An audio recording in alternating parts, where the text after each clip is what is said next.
Once marriage అయిన తర్వాత time అంటూ ఇచ్చేవాడే కాదు. ఓన్లీ తను వర్క్ ఒకటే. బిజీగా ఉంటూ ఉండేవాడు. అసలు నన్ను పట్టించుకునేవాడు కాదు. లోన్లీగా ఎంత అనిపించేది చెప్పినా నీకు? వినేవాడు కాదు అని అలా పరిగెడుతూ ఉండేవాడు. ఇంకా విసుకొచ్చేసింది సార్ లాస్ట్ కి. ఇంట్లో వాళ్ళందరూ కూర్చోబెట్టి మాట్లాడి మ్యూచువల్ గా డైవర్స్ తీసుకున్నాం సార్, ఇద్దరం ఫ్యామిలీ మెంబర్స్ అందరు.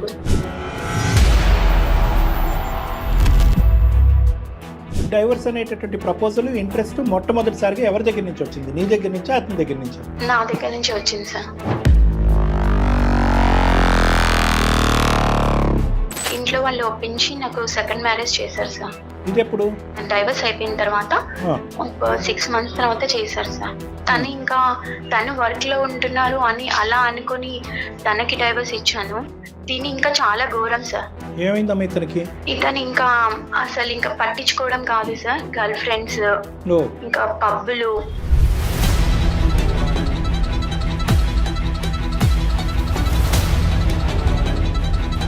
పెన్న మీదకి వెళ్ళి కొయ్యలో పట్టట్టు అయిపోయింది నా జీవితం. ఇవన్నీ పెళ్ళైన తర్వాత ఇమీడియట్ గా కనిపించినాయేమో, లేదంటే కొంతకాలం బాగానే ఉన్న తర్వాత ఇవన్నీ మొదలు పెట్టాడా? 3 months అలా మంచిగా ఉన్నారు సార్. అంటే 3 months ఆపుకున్నాడు. ఇది ముందున్న అలవాట్లే. నాకు డైవర్స్ ఇచ్చేసే వెళ్ళిపో, నిన్నెవరు అంటున్నారు, నువ్వు కూడా వెళ్ళు, ఎవరితో నిన్న వెళ్ళు అని చెప్పేసి మాట్లాడతారు సార్. ఈ మధ్య ఫస్ట్ హస్బెండ్ కి ఒకసారి వెళ్తూ ఉంటే రోడ్ మీద కనిపించారు సార్. కనిపించినప్పుడు హ్యాపీగా ఉన్నావా అని అడిగారు సార్. అతను పెళ్ళి అవ్వలేదమ్మా? అతను మ్యారేజ్ చేసుకోలేదు సార్. ఆ అబ్బాయి చూడండి, తెలివైన వాడు, ఇంకా చేసుకోలేదు. ఏమన్నాడమ్మా? సార్ ఇలా ఉంది, నా లైఫ్ ఇలా ఉంది అని అంటే పర్లేదు నిన్ను యాక్సెప్ట్ చేస్తాను అన్నాడు సార్. తను ఫస్ట్ హస్బెండ్ నన్ను యాక్సెప్ట్ చేస్తానని చెప్పాడు సార్. అంటే నీకు కనిపించలేదు అతను, నువ్వే కాల్ చేసావు కదా రమ్య? అవును మేడం, నాకే ఇంకా తనతో ఒకసారి మాట్లాడాలనిపించింది మేడం. అటువంటి టార్చర్ కూడినటువంటి వాతావరణంలో ఉండమ్మా, భరించమ్మా అనేటటువంటి వేదిక ఇది కాదు. దాన్ని ఎప్పుడు నేను జయగారు ఎప్పుడు సమర్థించు. కానీ ఇప్పుడు అందులోంచి బయటపడవలసినటువంటి నువ్వు నిర్ణయం తీసుకునేటటువంటి కెపాసిటీలో ఇమోషన్స్ అనేటటువంటిది కవర్ చేయటం వల్ల తొందరపాటు నిర్ణయాలు తీసుకునే రమ్య మాకు కనిపిస్తుంది.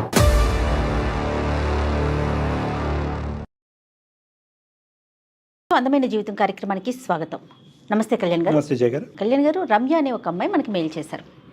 ఒక సమస్య, దాంట్లో నుంచి బయటపడేసరికి ఇంకొక సమస్య. ఏది తప్పు ఏది కరెక్టు అనేది తను అసలు నిర్ణయించుకోలేకపోతుంది. కన్ఫ్యూజన్లో ఉంది. ఏం చేయాలో అర్థం కాక మనల్ని అప్రోచ్ అయ్యింది. ఒకసారి కాల్ చేసేస్తానండి.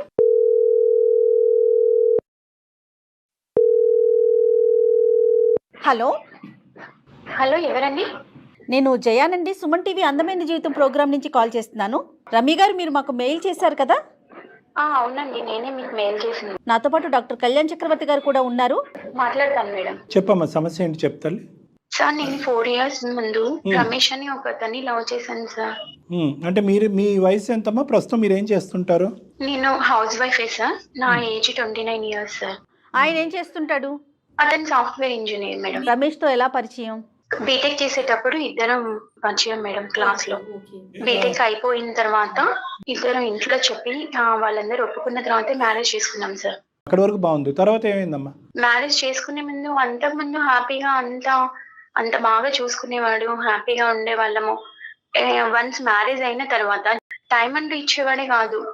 తను బిజీగా ఉంటూ ఉండేవాడు. అసలు నన్ను పట్టించుకునేవాడు కాదు. అతను వర్క్ బిజీగా ఉన్నాడు, బీటెక్ చదివి అదే కాలేజ్ నుంచి. ఈ అమ్మాయి బీటెక్ చదివి ఖాళీగా ఉండటం వల్ల అతని బిజీనెస్ అనేది ఇంకా ఎక్కువగా కనిపించింది. సర్లే అమ్మా, నువ్వు ఎందుకు బిజీగా లేవో కనుక్కోవచ్చా? మమ్మీ వాళ్ళు ఊరికినే ఎందుకు ఇద్దరు జాబ్ చేయడం అని చెప్పేసి అన్నారు సార్. సో నీ మెయిన్ కంప్లైంట్ అతని గురించి ఏంటంటే ఆ క్వాలిటీ టైం, ఫ్యామిలీ టైం అనేది కేటాయించేవాడు కాదు, అంతేనమ్మా? అవును సార్. స్టార్ట్అప్ కంపెనీ లాగా స్టార్ట్ చేద్దామని చెప్పి తనగా ఓన్ గా కంపెనీ స్టార్ట్ చేయడం కోసం తన వర్క్ లో తను బిజీగా ఉంటుండేవాడు సార్. మన ఫ్యూచర్ కోసమే కదా నేను ప్లాన్ చేస్తున్నాను అని చెప్పేసి అనేవాడు సార్. అంటే అక్కడ నాకు ఎక్కడ ఫ్యూచర్ కనిపించలేదు. ఓన్లీ రోబో లాగా అలా వర్క్ చేస్తూ ఉండేవాడు. ఇంకా లైఫ్ అంటూ ఇదేనా అన్నట్టుగా అయిపోయింది నాకు లాస్ట్ కి. ఏంటి ఇంకా ఇది ఇంకా బోర్ గా అదేదో మెంటల్ టెన్షన్ లాగా అయిపోయింది సార్. ఎంత చెప్పినా వినేవాడు కాదు. మనీ వర్క్ అని అలా పరిగెడుతూ ఉండేవాడు. ఇంకా విసుకొచ్చేసింది సార్ లాస్ట్ కి. ఇంట్లో వాళ్ళందరూ కూర్చోపెట్టి మాట్లాడి మ్యూచువల్ గా డైవర్స్ తీసుకున్నాం సార్ ఇద్దరం ఫ్యామిలీ మెంబర్స్ సరిపోయి. అందరు ఇంకా ఇలాంటి కారణాలకు కూడా డైవర్స్ అవుతున్నాయంటే అది కూడా మ్యూచువల్ గా మాట్లాడుకొని ఇరు కుటుంబాలతో కలిపమ్మా. కుటుంబాలు. ఇరు కుటుంబాలు కూర్చొని మాట్లాడుకొని ఆ, ఫ్యామిలీ లైఫ్ ఉండేదమ్మా, అంటే భార్యాభర్తల లైఫ్ ఉండేదా మీ ఇద్దరి మధ్యన? ఉండేది సార్. కానీ పిల్లలు లేరు మీకు. ఆమె పిల్లలు లేరు సార్. డైవర్స్ అయిపోయిందమ్మా? అయిపోయింది సార్. ఎంతకాలం కలిసి ఉన్నారు? 2 years కలిసి ఉన్నాం sir. 4 years love, 2 years marriage. Okay అలా. ఓకే సో వాస్తవానికి వీళ్ళు పెళ్లి అయ్యి 2 years కాదు 6 years అయినట్టు. అంతే కదా. 4 years 2 years. అంటే అంతే సార్. ఏంటమ్మా ఎవరు అడ్డుపడలేదా ఇలాంటి అతను కారణం? ఎలా ఒప్పుకున్నాడు? అతను ఒప్పుకోవటం ఒకటి, కుటుంబ సభ్యులు ఒకటి, ప్రేమించుకున్నది మ్యూచువల్ గా మీరు. అండర్స్టాండ్ గా తీసుకొని ఇంకా తను నన్ను ఎప్పటికీ అర్థం చేసుకోలేకపోతున్నావు నువ్వు. నేను కంపల్సరీగా స్టార్ట్అప్ కంపెనీ పెట్టాలి, నేను డెవలప్ అవ్వాలి, నా ఏం నేను రీచ్ అవ్వాలి అని ఇది చెప్పేసి మ్యూచువల్ గా అండర్స్టాండింగ్ అంటారమ్మా, మ్యూచువల్ గా మిస్అండర్స్టాండింగ్ అంటారు. లవ్ చేసినప్పుడు ఉన్నది సార్, కానీ వన్స్ మ్యారేజ్ అయ్యాక అసలు తను నన్ను ఇంకా పట్టించుకోవడమే మానేశారు సార్. సో అంతకు ముందు ఉండేటువంటి టైం కూడా పెళ్లి అయిన తర్వాత ఇంకా కేటాయించడం అనేది మ్యారేజ్ తగ్గించేశారు. అయిన తర్వాత జాబ్ వచ్చిన తర్వాత వన్స్ ఇంకా అందులోనే హ్యాపీగా ఉందామని చెప్పేసి అన్నాను సార్. చాలా సార్లు తనకి ఎక్స్ప్లెయిన్ చేయడానికి ట్రై చేశాను, కానీ తను వినలేదు ఎంతకి. ఆ తర్వాత డైవర్స్ తీసుకున్నాం సార్. మ్యూచువల్ గా ఫ్యామిలీ మెంబర్స్ అందరు కూర్చొని డైవర్స్ అది ఓకే, తీసుకున్నాం. మ్యూచువల్ గా ఫ్యామిలీ మెంబర్స్ అందరికి ఎవరు ఆపలేదమ్మా. ఇరువైపు కుటుంబాలు కాస్త చూడండి, లేదంటే కౌన్సిలింగ్కి వెళ్ళండి, లేదంటే బాబు నువ్వు ఇలా తగ్గాలి, అమ్మ నువ్వు ఇలా ఉండాలి అనేటటువంటి మాట ఎవరి దగ్గర నుంచి రాలేదా? డైరెక్ట్ గా డైవర్స్ అనే పదం వచ్చిందా? అటు పేరెంట్స్ ఇటు పేరెంట్స్ అందరు మాట్లాడారు. డైవర్స్ అనేటటువంటి ప్రపోజల్ ఇంట్రెస్ట్ మొట్టమొదటిసారిగా ఎవరి దగ్గర నుంచి వచ్చింది? నీ దగ్గర నుంచా అతని దగ్గర నుంచా? నా దగ్గర నుంచి వచ్చింది సార్. తను అట్లీస్ట్ వీకెండ్స్ అన్న టైం కేటాయిస్తాను, హాలిడేస్ కేటాయిస్తాను అని కూడా ఒప్పుకోలేదు అతను. ఒప్పుకోలేదు సార్. తను రీచ్ అవ్వాలని చెప్పేసి ఆ కాన్సెప్ట్ లోనే తను ఉన్నాడు. ఇంట్లో వాళ్ళు ఒప్పించి నాకు సెకండ్ మ్యారేజ్ చేశారు సార్. ఇది ఎప్పుడు? డైవర్స్ అయిపోయిన తర్వాత ఒక 6 months తర్వాత చేశారు సార్. సెకండ్ మ్యారేజ్ అయింది సార్. తను వర్క్ లో ఉంటున్నారు అని అలా అనుకొని తనకి డైవర్స్ ఇచ్చాను. దీని ఇంకా చాలా ఘోరం సార్. ఏమైందమ్మా ఇతనికి? ఇతను ఇంకా అసలు ఇంకా పట్టించుకోవడం కాదు సార్. గర్ల్ ఫ్రెండ్స్, ఇంకా పబ్బులు. అదేనండి, మొదట అతను సింగిల్ జాబ్ అంటే ఇతనికి 2 జాబులు 3 జాబులు చాలా జాబులు ఉన్నాయి ఇతనికి. పెన్న మీదకి వెళ్ళి పొయ్యిలో పడ్డట్టు అయిపోయింది నా జీవితం. 2 years ఉన్నాం సార్ అలా. చాలా వరకు ఈయన టార్చర్ మెయిన్. నీకు ఇష్టమైతే ఉండు, లేకపోతే వెళ్ళిపో ఈ అని సంబంధం చెప్పేసి ఎలా direct వచ్చిందమ్మా? ఇంకా మమ్మీ వాళ్ళు తీసుకొచ్చారు సార్. పెద్దవాళ్ళు తీసుకొచ్చిన సంబంధం. అతనికి ఇంతకు ముందు పెళ్లి అయిందా? అతనికి ఇది ఫస్ట్ మ్యారేజా? తనకి ఏం మ్యారేజ్ అవ్వలేదు సార్. First marriage. ఇది ఫస్ట్ మ్యారేజ్. మరి ఫస్ట్ మ్యారేజ్ అబ్బాయి నీ గతం గురించి అన్ని తెలుసుకున్నాడా? అన్ని ఎక్స్ప్లెయిన్ చేశాం సార్. అన్ని ఎక్స్ప్లెయిన్ చేశాకే మ్యారేజ్ చేసుకున్నాడు సార్. అయినా కానీ ఎందుకు వచ్చాడు? ఇతను కళా పోషకుడు అని చెప్పి చాలా మందికి తెలిసి ఏ అమ్మాయిలు రాక ఇంకా నువ్వు దొరికావు కాబట్టి నిన్ను చేసుకున్నాడేమోనమ్మా. అసలు ఏమైనా వాకప్ చేశారా ఇతని గురించి? మమ్మీ వాళ్ళు చూసారు, సరే అని చేసుకున్నాను సార్. తెలియదు ఇంకా అతని గురించి. ఇతను సాఫ్ట్వేరే సార్. తను ఇంకా 3-4 days కూడా వెళ్ళిపోతాడు సార్. ఇంకా ఇంట్లో నుంచి చెప్పకుండా వెళ్ళిపోతాడు. ఎక్కడికి వెళ్ళారు అంటే అసలు నువ్వెవరు మాట్లాడడానికి, నీకు ఇష్టమైతే ఉండు, లేకపోతే వెళ్ళిపో, అది నా ఇష్టం, నా లైఫ్, నా ఇష్టం. అంటే ఇవన్నీ పెళ్లి అయిన తర్వాత ఇమీడియట్ గా కనిపించినాయేమో, లేదంటే కొంతకాలం బానే ఉన్న తర్వాత ఇవన్నీ మొదలు పెట్టాడా? 3 months అలా మంచిగా ఉన్నారు సార్. అంటే 3 months ఆపుకున్నాడు. ఇది ముందున్న అలవాట్లే. నాకు ఒక పాప ఉంది సార్. ఇప్పుడు సెకండ్ హస్బెండ్. ఎంతమ్మా పాప ఏజ్ ఇప్పుడు? 7 months సార్. ఇంతెంత టార్చర్ పడలేకపోతున్నాను సార్. సెకండ్ హస్బెండ్ తోటి నాకు చాలా టార్చర్ చూపిస్తున్నాడు. ఆ టార్చర్ నేను అనుభవించలేకపోతున్నాను. ఇష్టం వచ్చినట్టు మాట్లాడతాను సార్. ఇష్టమైతే ఉండు, వెళ్ళిపో, నాకు డైవర్స్ ఇచ్చేసే, వెళ్ళిపో, నిన్నెవరు అంటున్నారు, నా ఇష్టం, ఇది నా లైఫ్, నువ్వు కూడా వెళ్ళు, ఎవరితో నిన్న వెళ్ళు అని చెప్పేసి మాట్లాడతారు సార్. ఇప్పుడు పాప ఒకటి ఈ అమ్మాయికి. కాదమ్మా, ఇప్పుడు మా దాకా ఎందుకు వచ్చావు నువ్వు? అందమైన జీవితానికి ఎందుకు మెయిల్ చేసావు? అయితే నేను ఈ మధ్య ఫస్ట్ హస్బెండ్ కి ఒకసారి వెళ్తూ ఉంటే రోడ్ మీద కనిపించాను సార్. కనిపించినప్పుడు ఎలా ఉన్నావు, హ్యాపీగా ఉన్నావా, నీకు నచ్చినట్టుగా ఉంటామని వెళ్ళావు కదా, హ్యాపీగా ఉన్నావా అని అడిగారు సార్. అతను పెళ్ళి అవ్వలేదమ్మా? అతను మ్యారేజ్ చేసుకోలేదు సార్. అతను చేసుకోలేదు ఇంకా. తెలివైనవాడు, ఆలోచిస్తున్నాడు, నీట్గా ఎంచుకుందామని వెయిట్ చేస్తున్నాడు. నీకు బాదరాగా డివోర్స్ అయినటువంటి 6 నెలల్లోనే ఏదో కొంపలు మునిగిపోయినట్టు పెళ్లి అనేటటువంటిది ఒక ఆడది పెళ్లి డైవర్స్ అయిన తర్వాత పెళ్లి కాకుండా ఉండకూడదు ఈ సమాజంలో. తల్లిదండ్రులకి అవమానము, సమాజంలో అందరికీ అవమానం. వీలైనంత తొందరగా పెళ్లి చేసేసేయాలి. అక్కడే తప్పిదాలు జరిగిపోతూ ఉంటాయి. ఇంకొక సాంప్రదాయం, ఇంకొక పట్టింపు, ఇంకో పంతం ఉంటుంది కదా. ఏంటంటే సెకండ్ మ్యారేజ్ వద్దు, ఫస్ట్ మ్యారేజ్ అబ్బాయే కావాలి.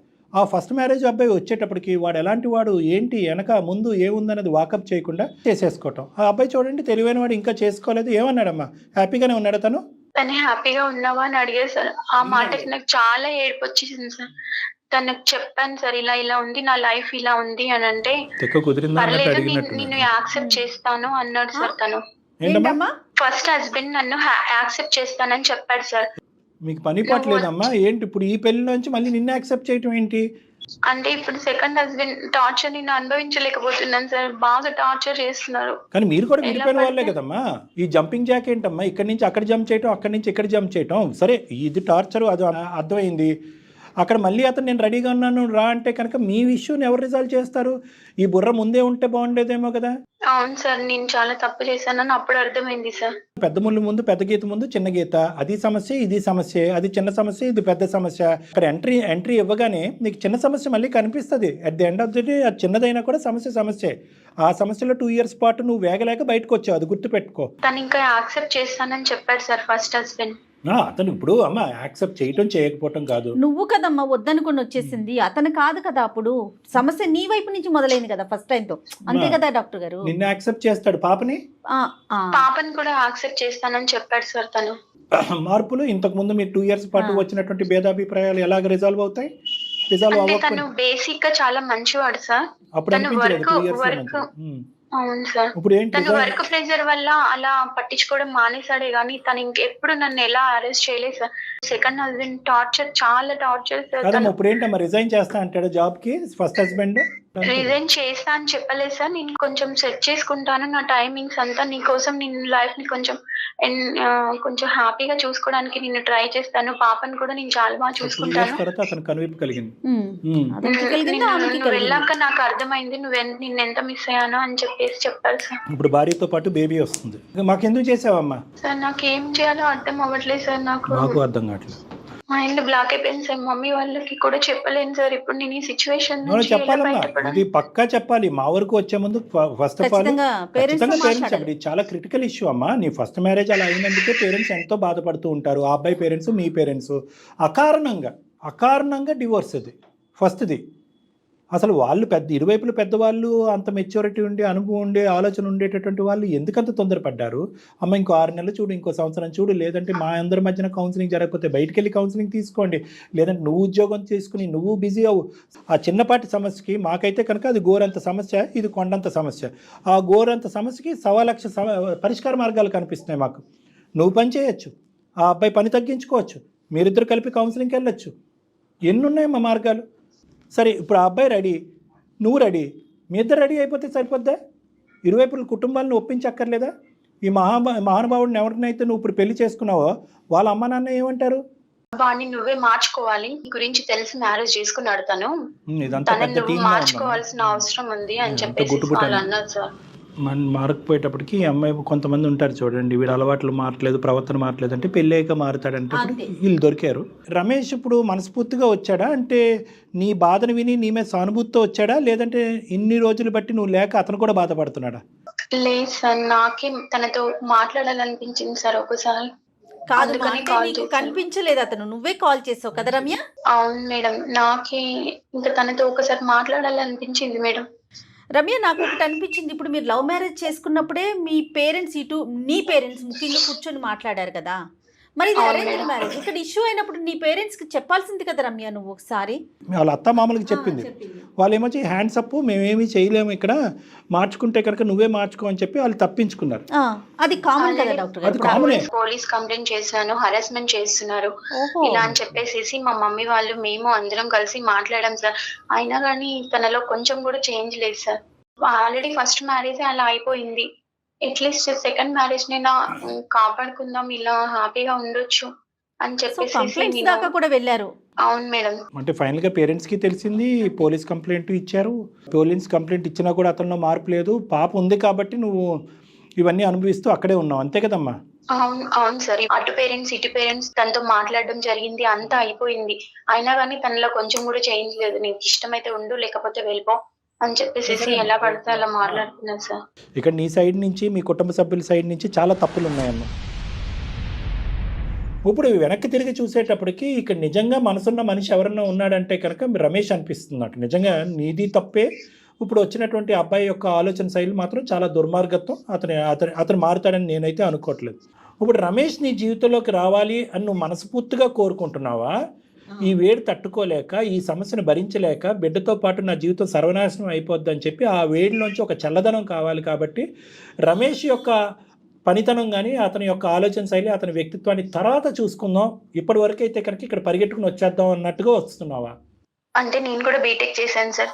ఒకవేళ తను కలవకపోతే మళ్ళీ రమేష్ నాతో, నేను కూడా జాబ్ చేసి పాపను చూసుకుందామన్న డెసిషన్ కి వచ్చాను సార్ లాస్ట్ కి. ఒకవేళ రమేష్ ఎస్ అన్నా నో అన్నా కూడా మీరైతే ఇతనితో సెపరేట్ అయిపోవటానికి రెడీగా ఉన్నారు, అంతేనా? అంతే మేడం. ఇప్పుడు రమేష్కి నీ మీద ఉన్న ప్రేమతో పాపని యాక్సెప్ట్ చేస్తా అన్నాడు, అది గుర్తుపెట్టుకో. రమేష్కి ఇప్పుడు ప్రత్యేకమైనటువంటి నీ బిడ్డ మీద ఏమీ అంత గొప్ప ప్రేమ అవేమీ పుట్టుకురావు, దయచేసి ఆ అంశాన్ని పక్కన పెడదాము. ఈ సెకండ్ వచ్చినటువంటి వ్యక్తి యొక్క జీవితం అతనితో పాటు ప్రయాణం అయితే మాత్రం కొనసాగించాలని అనుకోవట్లేదు, అతను కూడా నిన్ను ఉంచుకోవాలని అనుకోవట్లేదు. అతని అలవాట్లకి ఆలోచనలకి ఎవరిని అడ్డుపడితే కనుక గెట్అవుట్ అంటున్నాడు, కాబట్టి బహుశా ఇందులోంచి బయటపడటమే కరెక్ట్ అని నువ్వు అనుకున్నావు, అంతేనమ్మా? అవును సార్.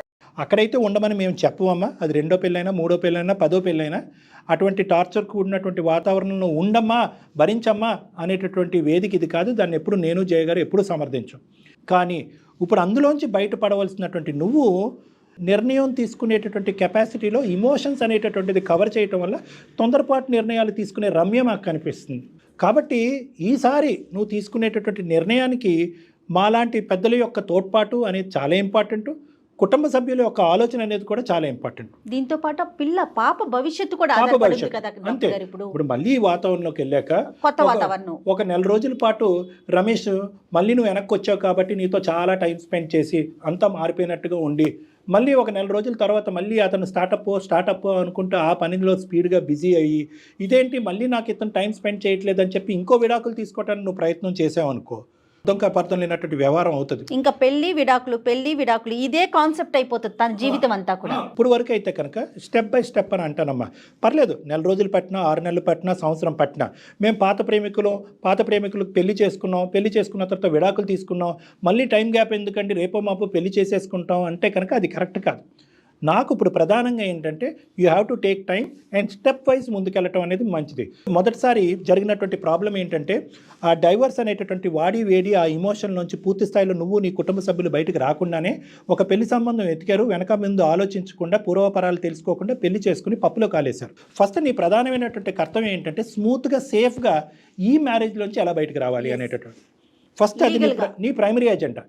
నువ్వేంటంటే నెంబర్ 2ని నెంబర్ 1 స్థానంలో, నెంబర్ 1ని నెంబర్ 2 స్థానంలో ఆలోచిస్తున్నావు. మళ్ళీ అదే కన్ఫ్యూజన్ జరుగుతుంది ఇక్కడ స్లో డౌన్, నీ ఇమోషన్స్ అనేది పక్కన పెట్టు. నువ్వు డిప్రెషన్లో ఉంటే నా దగ్గరికి ట్రీట్మెంట్కి రా, నీ డిప్రెషన్ క్లియర్ చేస్తాను, చక్కటి నిర్ణయాలు తీసుకొచ్చి ఆ డిప్రెషన్ క్లియర్ అవుతాయి. ఫస్ట్ నీకు కావాల్సింది ఏంటంటే అసలు ఈ మనిషి పో అన్నంత ఈజీగా నేను వదులుతాడా, రమేష్ ఇచ్చినంత ఈజీగా ఈ విడాకులు ఇస్తాడా, లేదంటే నీకు అతని స్టాటిస్టిక్ మెంటాలిటీతో చుక్కలు చూపెడతాడా, లాయర్ కానీ లీగల్గా కానీ ఎటువంటి కేసులు అతని మీద పెట్టి ఎలాగ సాఫీగా బయటకు రావచ్చు నువ్వు నీ బిడ్డ యొక్క కస్టడీ అనేటటువంటిది కూడా దాని గురించి కూడా నువ్వు ఫైట్ చేయాలి. మీ బిడ్డను వదలటానికి కూడా చాలా ఇబ్బంది పెట్టచ్చు, అదొక చిక్కుముడి సమస్య అవుతుంది. సో కాబట్టి నువ్వు నీ బిడ్డ సేఫ్గా బయటకు రావాలి. రెస్పాన్సిబిలిటీ తీసుకోడు సార్ పాపని. నువ్వు చెప్పేది కరెక్ట్ రమ్య, కానీ డాక్టర్ గారు చెప్పే కోణం ఒకసారి ఆలోచించు.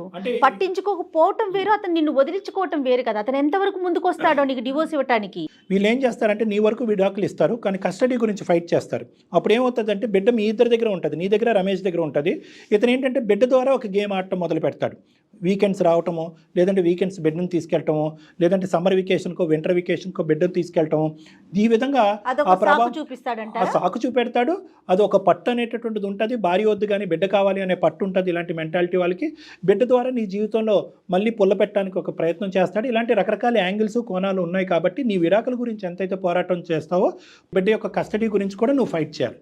ఈ 2 ఫైటింగ్లు గెలిచిన తర్వాతే రమేష్తో ఏంటి నీ జీవితం అనేది అప్పుడు ఆలోచించాలి. ఎందుకంటే నీకు విడాకులు ఇవ్వటమే కాదు, బిడ్డను కూడా పూర్తి స్థాయిలో ఎటువంటి కండిషన్ లేకుండా నీకు ఇచ్చేస్తున్నాను అనేటటువంటి దాని గురించి కూడా నువ్వు పోరాడాలి. ఎందుకంటే అటువంటి వ్యక్తిత్వం ఉండేటటువంటి వ్యక్తితో బిడ్డను ఉంచడం కూడా ప్రమాదం, చాలా ప్రమాదం. ఇప్పటికైనా నీకు ఇప్పుడు నీకు తెలుసుకోవాల్సింది ఏంటంటే అమ్మ, బహుశా మొదటి పెళ్లిలోనే నువ్వు ఆలోచించవలసిన అంశం ఏంటంటే అప్పుడే నువ్వు ఉద్యోగరీత్యా బిజీ అయ్యి ఉంటే కనుక ఆ ఉద్యోగంలో ఉండేటటువంటిది ఆ సాధక బాధకాలు ఏంటి, కష్ట నష్టాలు ఏంటి, ఉదయం ఎన్నింటికి పోతే సాయంత్రం ఎన్నింటి వరకు రావచ్చు, ఎంత కష్టపడితే కనుక ఉద్యోగాన్ని నిలబెట్టుకోవచ్చు, ఎలా ఉందమ్మా ఈరోజు సాఫ్ట్వేర్ ఇంజనీర్లు కార్పొరేట్ సెక్టర్లో ఆగమ్య గోచరంగా ఉంది. టార్గెట్స్ నిలబెట్టకపోతే కనుక ఓవర్ నైట్ నోటీస్ ఇచ్చి తీసేస్తున్నారు జాబ్స్. ఇప్పటికైనా నువ్వు ఉద్యోగం అనేటటువంటి దాంట్లో వెళ్ళి స్లోగా సాఫీగా ఇందులో బయటకు వస్తూ ఫైనాన్షియల్గా స్టెబిలైజ్ అయ్యి రమేష్తో కూడా నాతో ఒకసారి మాట్లాడిపించమ్మా. అసలు ఆ అబ్బాయి మెంటాలిటీ ఏంటి, ఆ అబ్బాయి మనసులో ఆలోచన ఏముంది, నువ్వు ఫోన్ చేసేటప్పటికి నీ కథ వినేటప్పటికి నువ్వు ఇప్పటికీ నా మనసులో స్థానం ఉంది రా వచ్చేసే అని అంత రెడీగా ఎందుకు అన్నాడు, మనస్ఫూర్తిగా అన్నాడా, ఎటువంటి మార్పులు చేర్పులు అతనిలో వచ్చినాయి అనేటటువంటిది రమేష్ పాయింట్ ఆఫ్ వ్యూలో కూడా మనం కనుక్కోవాలమ్మా. తొందరపడి ఎలాంటి నిర్ణయం తీసుకోవద్దు రమ్య. డాక్టర్ గారు చెప్పే సలహా అయితే అది Steps ఉన్నాయి. yes, కొంచెం టైం తీసుకో. చాలా కన్ఫ్యూజ్ గా ఉంది. ఎస్ అందుకోసం నేను Yes, yes, అందుకనే డాక్టర్ కన్ఫ్యూజన్ గారు కాదమ్మా, నువ్వు చెప్తున్నారు. డిప్రెషన్లో ఉన్నావమ్మా. ఎక్కడ కూడా నీ డిప్రెషన్లో తేరుకోలేదు. ఎప్పుడైతే కనుక రమేష్ వర్క్లో బిజీ అయిపోతున్నాడు అని అక్కడ 2 years డిప్రెషన్లో ఉన్నావు. విడాకులు తీసుకున్న 6 నెలల తర్వాత పెళ్లి చేసుకుని రెండో పెళ్లిలో ఎంటర్ అయిన 2 సంవత్సరాల పాటు డిప్రెషన్లో ఉన్నావు. నువ్వు ఎక్కడ తేరుకోలేదు, మానసికంగా నువ్వు ఎక్కడ తేరుకోలేదు. ఆ డిప్రెషన్లోనే పిల్లని కనేసావు. ఇప్పుడు ఏంటంటే కనుక ఇప్పుడు వెనక్కి ముందు వెనక్కి రెట్రోస్పెక్టివ్గా ఆలోచించడం అనేది జరుగుతుంది. కాబట్టి ఫస్ట్ నువ్వు మానసికంగా తేరుకోవాలి. ఆ డిప్రెషన్కి సంబంధించిన ట్రీట్మెంట్ తీసుకోవాలి, దానికి సంబంధించిన కౌన్సిలింగ్ తీసుకోవాలి. అందులో పూర్తి స్థాయిలో బయటకు వచ్చిన తర్వాత స్టెప్ వైజ్ నేను చెప్పినటువంటి విధంగా ముందుకెళ్తే కనుక ఖచ్చితంగా నీకు నీ కూతురికి మంచి బంగారు జీవితం అనేది ఉంది. Okay sir. నువ్వైతే రమ్య ఒకసారి డాక్టర్ గారిని కలువమ్మా. నువ్వు మీ పేరెంట్స్ పేరెంట్స్ ని ఇన్వాల్వ్ చేయండి డాక్టర్ గారు. తప్పకుండా సార్. దాన్ని బట్టి మనం ఒక్కొక్క స్టెప్ తీసుకుని ముందుకెళ్దాం. ఖచ్చితంగా మంచి అవకాశం ఉంది. yes. మంచి డెసిషన్ తీసుకోవడానికి ఒక అవకాశం ఉంటుంది రమ్య. మీ పేరెంట్స్ని తీసుకొని ఒకసారి వచ్చి డాక్టర్ గారిని కలువు. తర్వాత ఏం చెయ్యాలనేది ఆలోచిద్దాం. ఓకేనమ్మా? Okay sir. ఓకే అమ్మా, ఆల్ ద బెస్ట్ అమ్మా నీకు నీ బిడ్డకి. Okay, all the best. Thank you. Episode మధ్యలో ఒక మాట అన్నారు, పేరెంట్స్ కూడా ఇట్లాగా ఆలోచిస్తున్నారు కళ్యాణ్ గారు. డివోర్స్ అయ్యిందంటే ముఖ్యంగా ఆడపిల్లకి ఇమీడియట్గా ఇంకొక పెళ్లి చేసేసేయాలి, ఏదో కొంప మునిగిపోయినట్టు ఆ పిల్లకి మళ్ళీ పెళ్లి కాదేమోనని ముందు వెనక ఆలోచించకుండా చేసేయటం. చూడండి ఎలాంటి పరిణామాలకి ఈ పిల్ల అటు చెప్పుకోలేకపోతుంది, ఉండలేకపోతుంది. జయ గారు, ఒక చిన్న పాయింట్, ఈ అమ్మాయి కూడా గిల్ట్లో ఉంటుంది. అరే నేను లవ్ చేసినటువంటి వ్యక్తి ఇలా అయిపోయాడు కదా, తల్లిదండ్రులకి పూర్తి హక్కులు ఇచ్చేద్దాం, 2 రోజుల్లో పెళ్లి చేసిన 6 నెలలు పెళ్లి చేసిన ప్రతిదానికి సై అంటే సై అని తలుపుదాం అని చెప్పి ఈ ఆడపిల్లలు లొంగిపోతారు, మానసికంగా చిదిలం అయిపోతారు. తల్లిదండ్రులు ఏంటంటే ఈ లవ్ మ్యారేజెస్ ఫెయిలియర్ కాబట్టి అరేంజ్ మ్యారేజ్ అని చెప్పి ఆదరాబాదరాగా ఒక 4-5 చూస్తారు, ఒకటి సెలెక్ట్ చేస్తారు. ఇప్పుడు సపోర్ట్ చేస్తే పేరెంట్స్ ఓకే, సపోర్ట్ చేయకుండా రిజెక్ట్ చేశారనుకోండి, ఇలాంటి వాళ్ళ ఆలోచన ఇంకెక్కడికెక్కడికో వెళ్ళిపోతుంది. ఇంకెందుకు నాకు ఈ లైఫ్ అన్న థాట్కి వెళ్ళిపోతారు కదండి. అదొక మెయిన్ పాయింట్ ఏమో బహుశా. రైట్ కళ్యాణ్ గారు, ఒకసారి చూద్దాం మీతో మాట్లాడిన తర్వాత నెక్స్ట్ ఏం చేద్దాం అనేది ఆలోచించండి. తప్పకుండా. నమస్తే. నమస్తే మేడం.